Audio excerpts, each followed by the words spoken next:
Whenever we make up our mind कि we'll start investing in stocks or shares, there's one thing जो हमेशा हमें pull back कर देती है, and that is कि हमें इन सभी कंपनीज की जिसमें हम रिसर्च करेंगे, जिसमें हम इन्वेस्ट करना चाहेंगे, हमें उसकी फाइनेंशियल स्टेटमेंट्स को पढ़ना पड़ेगा और उन्हें समझना पड़ेगा।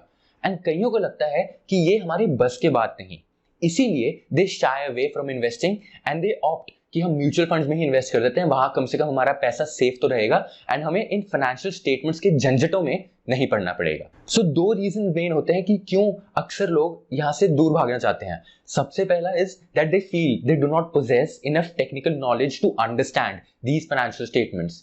Maybe they do not understand how does accounting work and how do these numbers come into play. दूसरा रीजन हो सकता है they just find it boring. They do not want to read all these numbers to understand a business, which is totally justified. Financial analysis के प्रति इसी mindset को, इसी perspective को चेंज करने के लिए आज मैं ये वीडियो बना रहा हूँ।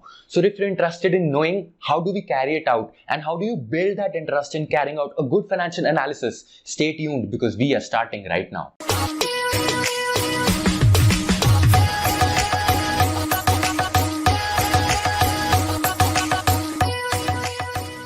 Now, before I dive deeper into talking about all these terms of profit and loss statement, balance sheet और cash flow, मैं आप सबके लिए एक नॉर्मल सा thesis put forth करना चाहता हूँ.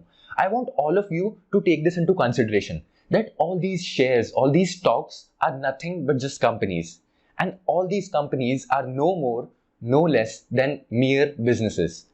जो आपके पड़ोस की किराने की दुकान है, वो भी एक बिजनेस है, और जो HUL हिंदुस्तान यूनिलीवर है, वो भी एक multi million dollar FMCG business ही है। इन दोनों में सिर्फ एक ही फर्क है, साइज का। And that FMCG giant HUL is a publicly traded company, whereas आपकी किराने की दुकान एक नॉर्मल छोटा सा बिजनेस है जो आपके नुक्कड़ पे है। क्योंकि दोनों की दोनों बिजनेसेस हैं, both of these will have one thing in common and that will be its story. हर एक बिजनेस की एक अपनी स्टोरी होती है। The story of it starting up, वो कैसे धीरे धीरे एग्जिस्टेंस में आया, धीरे धीरे उसने अपने ऑपरेशन शुरू किए, फिर उसके अप्स एंड डाउन्स की स्टोरी कि कैसे कुछ सालों में उसको काफी अच्छी प्रॉफिटेबिलिटी मिली और कुछ सालों पे it was beaten down by its customers and the market, and finally it's existing story कि अब वो जहां जिस लेवल पे है वो किस कारण से है।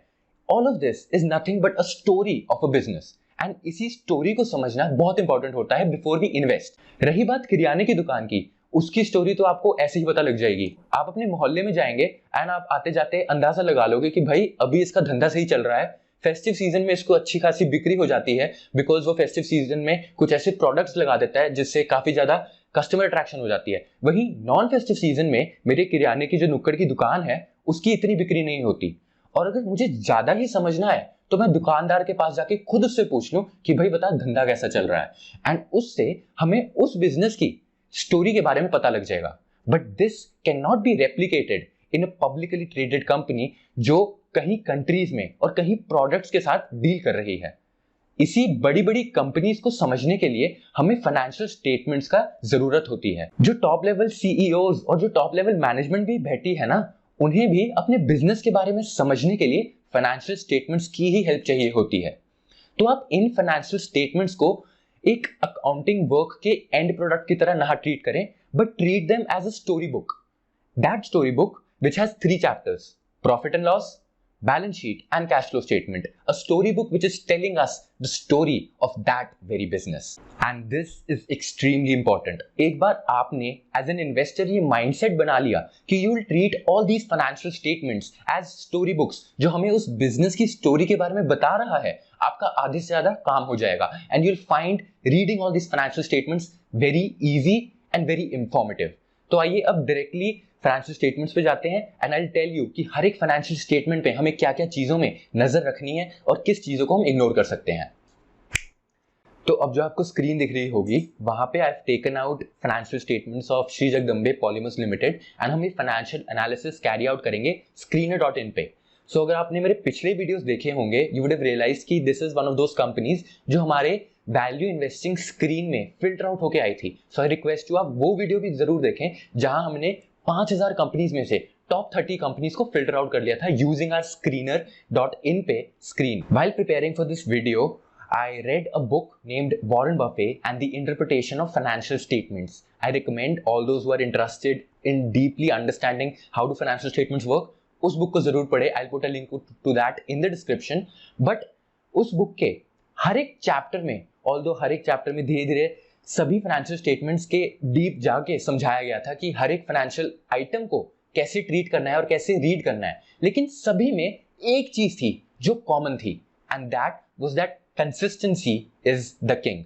इसका मतलब हम जब भी कोई भी फाइनेंशियल स्टेटमेंट पढ़ रहे हैं, हम कोई भी फाइनेंशियल आइटम को देख रहे हैं, हमें ये चीज का ध्यान रखना है कि all of these items are consistent. Because जितना कंसिस्टेंट हमारे फाइनेंशियल स्टेटमेंट्स होंगे उतना ही इजी होगा हमारे लिए ये जानना कि हमारा बिजनेस फ्यूचर में कैसा करेगा. हेंस इस वीडियो में मैं एक ही चीज पे फोकस करूंगा, हर एक आइटम पे, that there is consistency in whatever financial item we are gonna read. मैं Screener.in को इसलिए प्रेफर करता हूं क्योंकि यहाँ पे हमें पिछले 8-10 साल का डेटा मिल जाता है. तो although there are lot of things, अब हम डायरेक्टली आएंगे यहाँ पे प्रॉफिट एंड लॉस स्टेटमेंट पे. Profit and loss statement like March 2008 से लेके मार्च 2019 इतना ज्यादा डेटा है. सबसे पहला आइटम है सेल्स 13 से 190 हो गया, विच मीन्स कि 10 साल के अंदर अंदर 10 गुना हो गई sales, and this has been consistently increasing throughout. तो अगर आप देखें धीरे धीरे इन्होंने इंक्रीज किया है step by step, and it is consistently increasing. इससे हमें क्या स्टोरी पता लग रही है कि पिछले 10 सालों में इन्होंने अपनी बिक्री बढ़ाई है. सिमिलरली एक्सपेंस, अब ऑल्दो एक्सपेंस हमें डायरेक्टली कुछ नहीं बताते, but we'll see expense is also rising consistently with sales, which is good. Expense भी धीरे धीरे सेल्स के साथ ही बढ़ने चाहिए. It should not be inconsistent.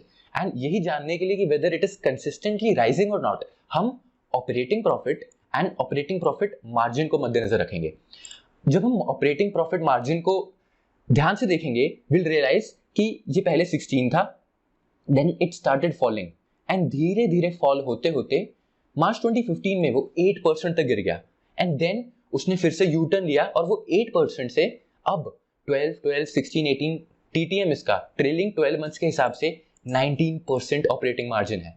सो इससे अब हमें क्या स्टोरी पता लग रही है? इससे हमें ये स्टोरी पता लग रही है कि अगर हम सिर्फ ऑपरेशंस की बात करें, उस कंपनी के ऑपरेशंस की बात करें, तो 2015 तक उस कंपनी के ऑपरेशन धीरे धीरे कम होते जा रहे थे, उनका मार्जिन गिरते जा रहा था.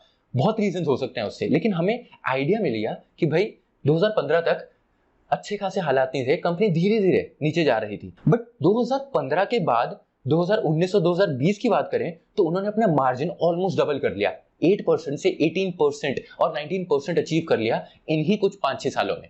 तो इससे हमें आइडिया मिल गया कि 2015 के बाद से कंपनी ने कुछ तो ऐसा खास किया जिसकी वजह से कंपनी की प्रॉफिटेबिलिटी धीरे धीरे मार्जिन इंक्रीज होने लग गए. अब हम बात करेंगे अदर इनकम की. हम प्रेफर करेंगे कंपनी की अदर इनकम ऑलमोस्ट नेग्लिजिबल हो, या फिर अगर हो भी तो वो टोटल इनकम का बहुत छोटा सा पार्ट हो. वाई? मैं अदर इनकम को बहुत ही सीरियसली टेक ऑन करता हूं जब भी मैं प्रॉफिट एंड लॉस को पढ़ रहा होता हूं, because other income defines that income, चाहे वो प्रॉफिट हो चाहे वो लॉस हो, जो वन टाइम इवेंट से आया है, and that one time event is non recurring in nature. मतलब हर साल हमें वो अदर इनकम नहीं मिलेगी, वो सिर्फ वन टाइम थिंग थी जिसकी वजह से या तो हमें प्रॉफिट हो गया या तो हमें लॉस हो गया. तो अगर लेट्स से इस साल उनकी अभी तो अदर इनकम 1 हो रही है, लेट्स से अदर इनकम 100 होती, इस वजह से ईपीएस इंक्रीज हो जाता इस साल का, बट ईपीएस इंक्रीज होने की वजह से पीई नीचे गिर जाता, एंड क्योंकि पीई नीचे गिर जाता हमें लगता कि भाई पीई गिर गया है एक ऐसी कंपनी का जिसके फाइनेंशियल्स तो बड़े अच्छे हैं, और हमें डाउट होने लग जाता भाई ऐसा क्यों हो रहा है, why is market treating them so badly, और हमें बहुत चीप स्टॉक लगने लग जाता है. बट असल में क्या हुआ, वो अदर इनकम का वन टाइम इवेंट था जिसने ईपीएस को पूरा हिला दिया एंड पीई भी पूरी तरह डिस्टॉर्ट कर दिया. हेंस हम चाहेंगे कि अदर इनकम टोटल इनकम का बहुत छोटा सा पार्ट हो, ऑलमोस्ट नेग्लिजिबल, एंड यही हमें देखने को मिला. इवन दो 15 में 2 करोड़ तक हुआ, बट देन फिर से वो 0 हो गया और अब 1, which is acceptable and totally fine. अब हम बात करेंगे इंटरेस्ट की. इंटरेस्ट इज दैट अमाउंट जो हमें अपने डेट पे देनी पड़ती है. अब हम अगर यहाँ पे भी देखें, हमें वही चीज देखने को मिलेगी जो हमें ऊपर देखने को मिली थी. It consistently increased till 4 crore in 2015, and 2015 के बाद से वो 4, 3, 3, 2, 1 डिक्रीज होते रही है. तो इससे हमारी जो पिछली हाइपोथेसिस थी वो प्रूव हो गई कि 2015 तक तो कंपनी धीरे धीरे कुछ गड़बड़ सी हो रही थी कंपनी में, वो अपनी इंटरेस्ट भी बढ़ते जा रहा था, उनका ऑपरेटिंग मार्जिन भी कम होते जा रहा था, बट उसके बाद से उनके मार्जिन भी इंक्रीज हुए और उनकी डेट ऑब्लिगेशंस जो इंटरेस्ट की थी वो भी डिक्रीज हुई, which is purely telling us कि कंपनी 2015 से काफी अच्छा फाइनेंशियल्स में इंप्रूव कर गई है। Same comes with depreciation. Depreciation का भी हम चाहेंगे कम से कम ही हो, जितना कम खर्चा उतना ही अच्छा, एंड इसमें भी कंसिस्टेंसी। डेप्रिसिएशन धीरे धीरे बढ़ी एंड अब वो जाके 4 पे आके स्टेबल हो गई है, which is totally fine because depreciation should eventually increase with fixed assets. And जैसे आप देखो धीरे धीरे कंपनी ने सेल्स बढ़ाई अपनी, तो उन्होंने अपने फिक्स्ड एसेट्स भी बढ़ाए होंगे, एंड जैसे ही फिक्स्ड एसेट्स बढ़ाए तो डेप्रिसिएशन का बढ़ना भी टोटली जायज है। वी वुडंट वांट ऐसी कोई डेप्रिसिएशन का अमाउंट हो जो अचानक से बहुत ज्यादा स्पाइक आया हो एंड देन वो फिर से गिर गया हो। वो एक रेड सिग्नल तो नहीं, बट एक ऐसा पॉइंट होगा जिसको हमें थोड़ा इन डिटेल रिसर्च करना पड़ेगा। फाइनली हम अपने प्रॉफिट बिफोर टैक्स पे आ जाएंगे एंड अब हम अपने टैक्स परसेंटेज को देखेंगे। टैक्स परसेंटेज में भी हम यही देखना चाहेंगे कि टैक्स परसेंटेज जो है वो कंसिस्टेंट रहे, ऑल्दो थोड़ा बहुत अप डाउन होता है, बट वी वुड वांट कि हमारी जो टैक्स पे आउट कर रही है company, it is in tandem with whatever tax rules are there. तो अगर हम पिछले सालों की बात करें तो 30% के अराउंड टैक्स था, बट अब वो गिर के कॉर्पोरेट टैक्स कट हुआ है, जिस वजह से हम 2019 में एंड 2020 का जब रिजल्ट आएगा उसमें टैक्स परसेंटेज गिर गई होगी, विच विल बी जस्टिफाइड। तो यहाँ पे ऑल्दो 2013 में 12% टैक्स पे किया था कंपनी ने, जो थोड़ा सा आई वुड से रिसर्च वर्दी थिंग है, हमें देखना पड़ेगा कि क्यों इतना कम पे हुआ, बट उसके बाद से फिर से वो अपने कंसिस्टेंटली आ गई। Finally net profit, we would want कि नेट प्रॉफिट इंक्रीज हो, जितना प्रॉफिट इंक्रीज हो उतना अच्छा, and as will see 1 crore से वो अब 27 करोड़ तक आ गई है, तो नो डाउट 10 सालों में उन्होंने काफी अच्छी ग्रोथ दिखाई है। एंड जो ग्रोथ स्टोरी है इफ यू विल सी 2015 के बाद ही शुरू हुई, पहले तो 1 1 1 1 2 3 3 3 यहां तक था, बट 2015 के बाद 3 से 5 5 से 6 6 से 16 फिर 22, कोरोना वायरस की वजह से जो भी फॉल आना चाहिए था वो तो आया नहीं, बल्कि 22 से 27 करोड़ हो गया, विच बेसिकली शोइंग कि 2015 के बाद से बहुत अच्छी ग्रोथ दिखाई है, जो हमारे पहले हाइपोथेसिस को फिर से प्रूव कर रहा है कि 2015 के बाद इस कंपनी में, इस बिजनेस में कुछ तो बदलाव आया जो हमें P&L से ही पता लग गया। फिर हम आएंगे डिविडेंड पे आउट रेशियो पे। डिविडेंड पे आउट रेशियो देखें तो धीरे धीरे कम हो रही है। अब it's all about what is company doing with all the profit. वो अपने प्रॉफिट को ईदर डिविडेंड के फॉर्म में पे आउट कर सकती है और उसी को रिटेन कर सकती है अपने बिजनेस के अंदर टू इंक्रीज इट्स प्रॉफिट। अगर हम देखें फिर से 2015 के बाद से काफी डिविडेंड पे आउट रेशियो ने कम कर दी, ऑलमोस्ट नेग्लिजिबल डिविडेंड ये दे रहे थे अपने शेयर होल्डर्स को, और तभी से इनकी ईपीएस की ग्रोथ शुरू हुई 3.75 से लेके 24.97, ऑलमोस्ट 8 टाइम्स हो गया 5 सालों के अंदर अंदर profitability, which definitely again proves the point कि इस स्टोरी में हमारा जो बिजनेस था वो मार्च 2015 के बाद से काफी चेंज हुआ। अब हम फाइनली नीचे आएंगे एंड हम आएंगे अपनी अब बैलेंस शीट पे। बैलेंस शीट में सबसे पहला item is equity capital, that is share capital. Share capital को रीड कैसे करें? We would want as I said consistency, वो कंसिस्टेंटली सेम ही रहे, प्रेफरेबली सेम रहे या गिर जाए, इट शुड नॉट इंक्रीज। अगर शेयर कैपिटल इंक्रीज हो रहा है तो उसका मतलब क्या हुआ? उसका मतलब ये हुआ कि कंपनी को ओवर द इयर्स अपने ऑपरेशंस को कैरी आउट करने के लिए अपने शेयर होल्डर से और पैसा मंगवाना पड़ रहा है। और कोई भी ऐसी कंपनी, कोई भी ऐसा बिजनेस जो और ज्यादा पैसा खाते जाए, जो और ज्यादा पैसा कंज्यूम करते जाए, वो बिजनेस कभी भी अच्छा नहीं होता। सिमिलरली हम चाहेंगे कि शेयर कैपिटल कम हो, मतलब थ्रू शेयर रीपरचेज और शेयर बायबैक्स वो कंपनी अपना शेयर मार्केट में जितने भी शेयर है उन्हें बायबैक कर रही है, ताकि आपका जो शेयर होल्डिंग है वो डाइल्यूट ना हो बल्कि वो इंक्रीज होता रहे। अब बात आई रिजर्व्स की। रिजर्व्स क्या है? Reserves is that one place in balance sheet जो हमें पिछले साल के जितने भी प्रॉफिट्स हैं उसके बारे में बता रहे हैं, and it will eventually increase. So let's say अगर अभी रिजर्व्स 5 है, 2008 में 5 थे, 2009 में 6 हो गए, इसका मतलब 1 करोड़ प्रॉफिट, जितना भी प्रॉफिट था उसमें से कुछ डिविडेंड्स में गया, but 1 crore of that was retained, and ये रिजर्व्स वही रिटेन्ड अर्निंग को शो कर रहे हैं। एंड एज विल सी ये भी बहुत अच्छी तरह से इंक्रीज हुए हैं, एंड हमें उन्हीं कंपनीज में इन्वेस्ट करना चाहिए जिनका रिटेन्ड अर्निंग्स कंसिस्टेंटली इंक्रीज हो रहा हो, मतलब वो अपने प्रॉफिट को रिटेन भी कर रहे हैं एंड उस पर और ज्यादा रिटर्न ऑन कैपिटल भी दे रहे हैं। एंड अगर हम अपने पिछले हाइपोथेसिस को देखें 2015 तक ठीक ठीक था, मतलब 5 से 15 हो गया, अराउंड अबाउट 8 साल लगे उसे 3 गुना होने के लिए। बट वही 2015 से जो जंप आया 16 से 21, 21 से 27, 43, 65 एंड देन 91, इतना रैपिडली इन्होंने अपना रिजर्व्स एंड अपनी रिटेन अर्निंग्स को इंक्रीज किया। इससे यही शो होता है कि उन्होंने डिविडेंड कम करना दिया, उन्होंने डिविडेंड धीरे धीरे कम किया एंड वही डिविडेंड जो वो पैसे बाहर दे रहे थे अपने शेयर होल्डर्स को, उसको रिटेन करना शुरू कर दिया। एंड जैसे ही उन्होंने उसको रिटेन करना शुरू किया, उनकी प्रॉफिटेबिलिटी इंक्रीज होने लग गई। और ये स्टोरी अभी तक हमें समझ आ रही है इस बिजनेस के बारे में। अब हम बात करेंगे बोरोइंग्स की। हम सिर्फ उसी कंपनी में इन्वेस्ट करना चाहेंगे जिसकी बोरोइंग्स कम से कम हो, और ये मैं चाहे जितनी बार कह लूं उतनी बार कम है। Manish Pabrai and Warren Buffett हमेशा कहते हैं लेवरेज्ड कंपनीज एंड जो भी कंपनीज डेट लेती हैं उनसे जितनी दूरी बनाए रखो उतना ही अच्छा होगा। और एट द सेम टाइम हम कंसिस्टेंसी को भी देखेंगे।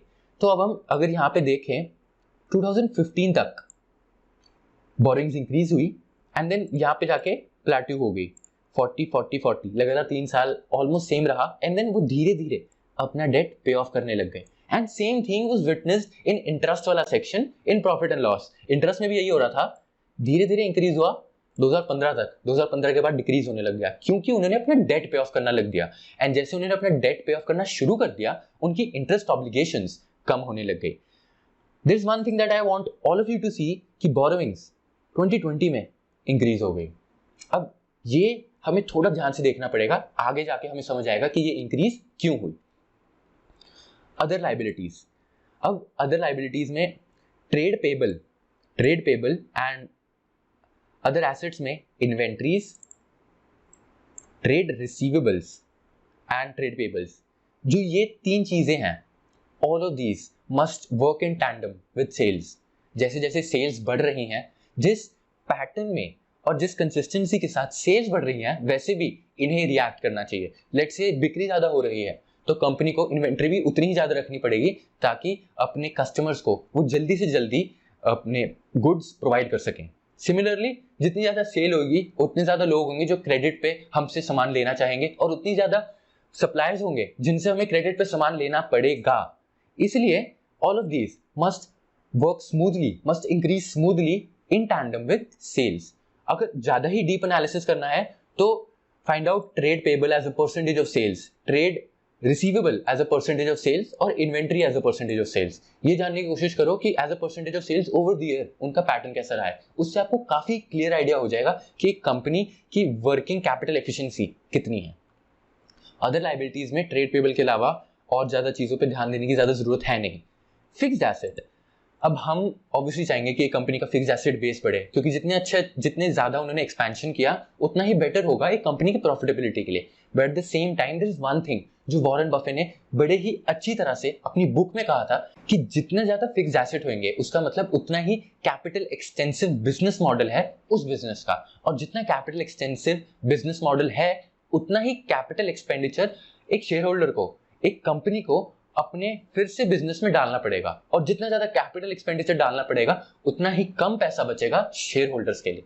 इसलिए वॉरेन बफे कहते हैं कि ठीक है भाई इंक्रीज हो, but at the same time इतना भी ज्यादा भी ना इंक्रीज हो जाए कि एक बिजनेस मॉडल इतना कैपिटल एक्सपेंडिचर हो जाए कि हमारे लिए शेयर होल्डर्स के लिए कुछ पैसा ही ना बचे। अब अगर हम ध्यान से देखें, it has been increasing consistently, but यहाँ पे 32 से 67 हो गया। And this proves the point कि उन्होंने बोरोइंग क्यों ली। 3 से 31 अराउंड 30 करोड़ के आसपास उन्होंने अपना बोरोइंग ली, एंड वही 30 करोड़ कहाँ यूज हुए, उनके फिक्स्ड एसेट्स में। उन्होंने वही बोरोइंग की एक फिक्स्ड एसेट ली है। It can be a plant, it can be a good machinery और इट कैन बी एनीथिंग। ये हमें डिटेल में समझना पड़ेगा एनुअल रिपोर्ट पढ़ के, ताकि जब हम मार्च 2020 की एनुअल रिपोर्ट पढ़ रहे होंगे I will be very very clear about knowing कि उन्होंने डेट क्यों लिया, किसके लिए लिया, एंड मैं दिन मैनेजमेंट कमेंट्री पढ़ना चाहूंगा कि वो डेट सही तरह यूज हुआ कि नहीं, और जो मशीन ली है या जो भी कैपिटल एक्सपेंशन का प्रोजेक्ट कंपनी ने मैनेजमेंट ने अंडरटेक किया है उसका प्रॉफिटेबिलिटी पे कितना इफेक्ट पड़ेगा। अब हम आएंगे CWIP, capital work in progress. Not really a big thing, इसको आप इग्नोर भी कर सकते हो। इन्वेस्टमेंट्स को भी you can keep them aside. Other assets में I have shared inventory and trade receivable को कैसे ट्रीट करना है, कैसे रीड करना है। फाइनली एक चीज है जिसको हम कभी भी मिस आउट नहीं कर सकते, loans and advances. What are these loans and advances? Loans and advances वो लोन्स हैं जो कंपनी दूसरी कंपनीज को देती है। That's why it is treated as an asset. ये आपका एक एसेट है जो आपने लोन किसी और को दे दिया and they owe money to us. अब अगर हम नॉर्मल सेंस में देखें, I don't think it should really matter, but sometimes companies क्या करती हैं, let's say Shri Jagdambe polymers के जो प्रमोटर्स हैं, they do not own just one company, they are promoters of a lot of companies. Shri Jagdambe polymer उनकी एक कंपनी है, let's say उनकी एक और कंपनी है बी कंपनी, वो कंपनी काफी डिस्ट्रेस्ड है, उस कंपनी की प्रॉफिटेबिलिटी काफी हर्ट है and they are in dire need of loan, लेकिन कोई भी बैंक उन्हें लोन देने के लिए तैयार नहीं है क्योंकि उस कंपनी की प्रॉफिटेबिलिटी ही इतनी अच्छी नहीं कि वो अपने डेट ऑब्लिगेशंस को मीट कर सके। ऐसे केस में प्रमोटर्स थोड़ा लालची होंगे and what they will do is वो अपनी बी कंपनी को श्री जगदम्बे पॉलीमर से लोन ले लेंगे। अब बी कंपनी के डेट में वो लोन शो होगा and similarly Shri Jagdambe polymers के लोन्स एंड एडवांसेस में वो लोन शो होगा। एंड ये एक बहुत बहुत इजी वे है प्रमोटर्स का हमारे अगेंस्ट कोई भी कंस्पिरेसी करने के लिए और हमारा पैसा हमसे दूर ले जाने के लिए। वो जो कंपनी थी उसने लोन तो ले लिया और जब वो उसे पे नहीं कर पाई तो इवेंचुअली उसका इम्पैक्ट, उसका जो लॉस था वो हमें बियर करना पड़ा क्योंकि वो पैसा हमारा था जो प्रमोटर्स ने उस कंपनी को दे दिया। तो मैं लोन्स एंड एडवांसेस को बहुत डिटेल में पढ़ता हूँ नोट्स टू अकाउंट्स में जाके कि भाई ऐसा कौन सा लोन है, किस पार्टी को लोन दिया और क्यों लोन दिया। एंड फाइनली हमारी बैलेंस शीट भी हो गई। अब हम आएंगे कैश फ्लो में। कैश फ्लो स्टेटमेंट को एनालाइज करते हुए भी 2-3 चीजें हैं जिसे हमें ध्यान रखना है। हमें हमेशा एक ऐसी कंपनी में इन्वेस्ट करना है जिसका cash flow from operations over the years positive रहा है, मतलब ऑपरेटिंग एक्टिविटी से उन्हें हमेशा नेट कैश इनफ्लो ही हुआ है, आउटफ्लो कभी नहीं हुआ। कुछ साल होंगे जहां नेगेटिव होगा but preferably over the years हमेशा पॉजिटिव रहना चाहिए जो इस कंपनी में है। कैश फ्लो फ्रॉम इन्वेस्टिंग हमेशा नेगेटिव होना चाहिए। मैं ऐसा क्यों कहता हूं? हम कैश फ्लो फ्रॉम इन्वेस्टिंग में जाएं तो वील सी फिक्स्ड एसेट्स परचेज वो नेगेटिवली शो हो रहे हैं, fixed assets sold positively show हो रहे हैं, investment sold and interest received. अब अगर एक कंपनी का cash flow from investing activities negative है, इसका मतलब वो कंपनी अच्छे खासे फिक्स्ड एसेट्स परचेज कर रही है, जो एक अच्छी बात है, टू सम एक्सटेंट अच्छी बात है। इतने ज्यादा भी ना परचेज करे कि हमारे लिए कुछ पैसा ना बचे, लेकिन फिक्स्ड एसेट्स परचेज करना अच्छी बात है। वहीं पे अगर एक कंपनी का cash flow from investing activity positive हो, इसका मतलब ये हुआ कि उस कंपनी को कैश फ्लो अपने एसेट्स बेच के आ रहा है, जो बिल्कुल गलत बात है। Why would you want to invest in a company जिस कंपनी में कैश इनफ्लो ऑपरेटिंग एक्टिविटी से नहीं आ रहा लेकिन इन्वेस्टिंग एक्टिविटी से आ रहा है? उनके पास पैसा अपने एसेट्स बेच के आ रहा है एंड जब भी एक कंपनी अपने एसेट्स बेचती है वो बहुत गलत साइन होता है। सिमिलरली अब हम बात करें अगर cash flow from financing activity की, cash flow from financing activity भी प्रेफरेबली नेगेटिव होना चाहिए क्योंकि इसका पार्ट अगर हम देखें, it's proceeds from borrowing, repayments of borrowing, interest paid, dividend paid and other financing items. हमें ये ध्यान रखना है कि ये कंपनी हमेशा अपना डेट पे ऑफ ही कर रही है, वो और डेट नहीं ले रही।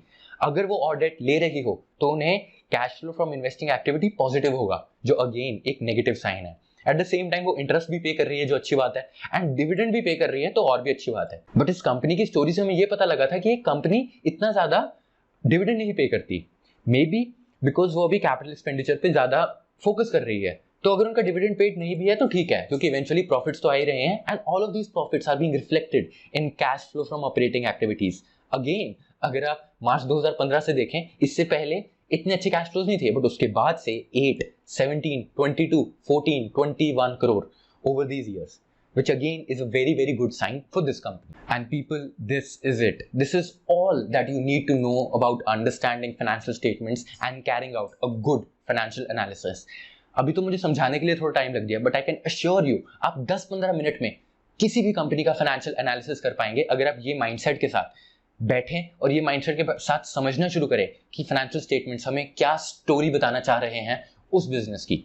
If you're watching this video till the end, अगर अभी तक देख रहे हो, I am pretty sure you found this informative and entertaining, so you just go ahead, drop a like, drop a comment, your comments means a world to me, and या subscribe भी कर दो। At the same time I am pretty sure अगर ये video पसंद आया है, ये 2 वीडियोस हैं, ये भी आपको बहुत इंफॉर्मेटिव एंड नॉलेजेबल लगेंगे।